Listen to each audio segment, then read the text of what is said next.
حالانکہ ایک بات ذہن میں آئے کہ امام حسین رضی اللہ عنہ وہ شخصیت ہیں جن کی پیدائش کے وقت سے ہی شہادت کی خبریں دی جا رہی تھی.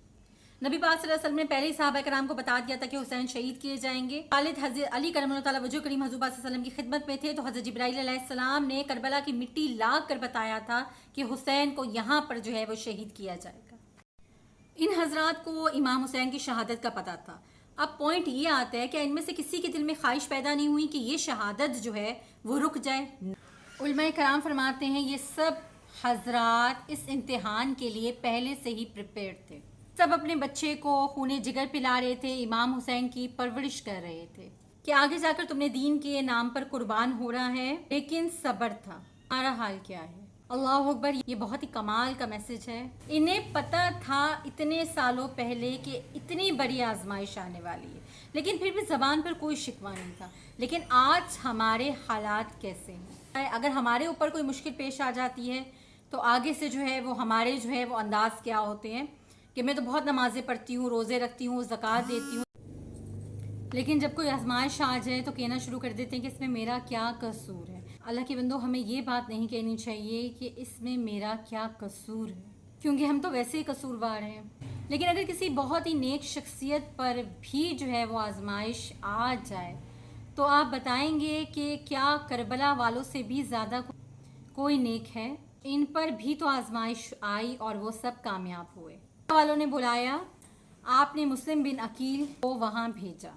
جب وہ وہاں گئے تو ہزاروں کی تعداد میں لوگوں نے ان کے ہاتھ پر بیعت کر لی. اب 3 ذوالحجہ کو امام علی مکہ سے کوفہ کے لیے جو ہے وہ اپنی فیملی کے ساتھ جو ہے وہ روانہ ہوئے. نوٹ کریں تو 3 سے 9 ذوالحج پورے کیا چل رہے ہیں ہمارے پاس, حج کے ایام جو ہیں وہ چل رہے ہیں. کتنا فرق ہے کہ ساری دنیا جو ہے وہ حج کے لیے مکہ آ رہی ہے اور امام علی جو ہے وہ مکہ کو چھوڑ کر کہاں جا رہے ہیں؟ کوفہ جا رہے ہیں. اور کس لیے جا رہے ہیں؟ دین کو پھیلانے کے لیے جایا جا رہا ہے. اب جب آپ یہاں سے کوفہ کے لیے نکل پڑے, وہاں پر کیا ہوا کوفہ میں کہ مسلم بن عقیل کو شہید کر دیا گیا. امام حسین کو ان کی شہادت کا راستے میں ہی پتہ چل گیا تھا. اس پر بہت سے صحابہ کرام نے آپ کو مشورہ بھی دیا کہ اب ہمیں واپس چلے جانا چاہیے, لیکن مسلم بن عقیل کے گھر والے جو تھے وہ اس بات پہ راضی نہ ہوئے. انہوں نے کہا کہ ہم وہاں پر ضرور جائیں گے, ان سے لڑیں گے, یا تو انہیں ماریں گے یا پھر خود شہید ہو جائیں گے. اس پر امام حسین رضی اللہ عنہ نے کہا جب تم سب لوگ کوفہ جانے کے لیے تیار ہو تو یہ میرے لیے بھی مناسب نہیں ہے کہ میں یہاں پر رک جاؤں. اب قافلے والوں کی دلجوئی کی گئی اور جب یہ مسلمانوں کا لشکر جو تھا کوفے میں پہنچا تو حضرت حر جو اس وقت یزیدی فوج میں ہی شامل تھے وہ آگے, انہوں نے روکا. ان کے ساتھ ابن سعد ابن زیاد یہ بھی آگے, اور انہوں نے مسلمانوں کے لشکر کا گھیراؤ کر لیا چاروں طرف سے. امام حسین نے فرمایا کہ میں یہاں پر لڑنے نہیں آیا ہوں, اگر تم ہمیں آگے نہیں جانے دیتے تو ہمیں واپس جانے دو.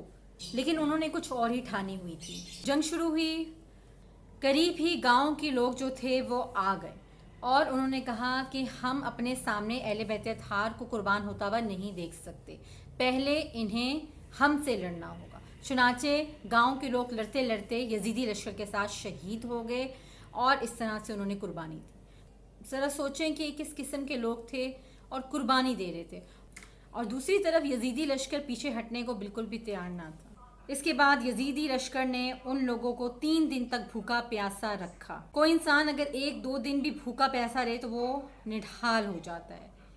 غرض جنگ شروع ہوئی. جنگ کے شروع میں بھی حضرت امام حسین رضی اللہ عنہ نے ایک عظیم خطبہ دیا. آپ نے فرمایا دیکھ لو میں کون ہوں, میں نواسہ رسول ہوں, مولا علی کا بیٹا ہوں اور حضرت بی بی فاطمہ رضی اللہ عنہا کا شہزادہ ہوں. تمہیں یاد نہیں کہ حضور پاک صلی اللہ علیہ وسلم نے میرے بارے میں کیا ارشاد فرمایا تھا کہ میں جنتی نوجوانوں کا سردار ہوں. مجھ پر ظلم کرو گے تو قیامت کے دن کیا منہ دکھلاؤ گے؟ کیا میرے قتل سے بڑی ہو پاؤ گے؟ آپ نے پھر ایک بار ان سب کو سمجھانے کی بہت کوشش کی, لیکن اس پر وہ نہ سمجھے.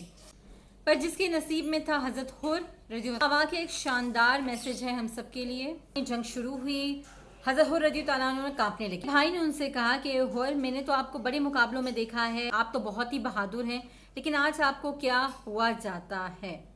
اس پر انہوں نے جواب دیا مجھے ایسا لگتا ہے جیسے میں جنت اور دوزخ کے درمیان کھڑا ہوں اور یزیدی لشکر مجھے جہنم کی طرف کھینچ رہا ہے اور سامنے مجھے نواسہ رسول صلی اللہ علیہ وسلم کے قدموں میں جنت نظر آ رہی ہے. کہیں سے لڑتے لڑتے میری آخرت برباد نہ ہو جائے.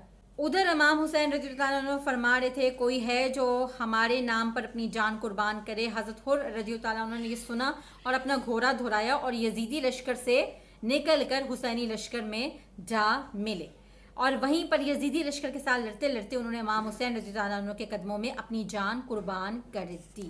فرینڈز میں نے اپنی طرف سے ایک چھوٹی سی کوشش کی ہے کہ اس واقعہ کربلا سے ہم حاصل ہونے والے اسباق جو ہیں، جو حاصل ہونے والا سبق ہے اس کا مطالعہ کر سکے کہ ہمیں ان واقعہ کربلا جو کہ اسلام کی ہسٹری آف اسلام میں بہت ہی مشہور ہے محرم کا، اس سے ہمیں کیا سبق ملتا ہے اور ہم نے اپنی زندگی کو کیسے چلانا ہے. ٹھیک ہے، ہم واقعات پڑھتے ہیں، حالات پڑھتے ہیں، ٹھیک ہے، آف کورس ہم نے ان سب چیزوں سے سیکھنا ہے، قرآن اور احادیث سے ہی ہم نے جو ہے وہ سیکھنا ہے، لیکن ہم نے بھی تو جو ہے وہ اپنے رب کے حضور حاضر ہونا ہے، تو ہمیں بھی جو ہے وہ ضرور پریپریشن کی ضرورت ہے.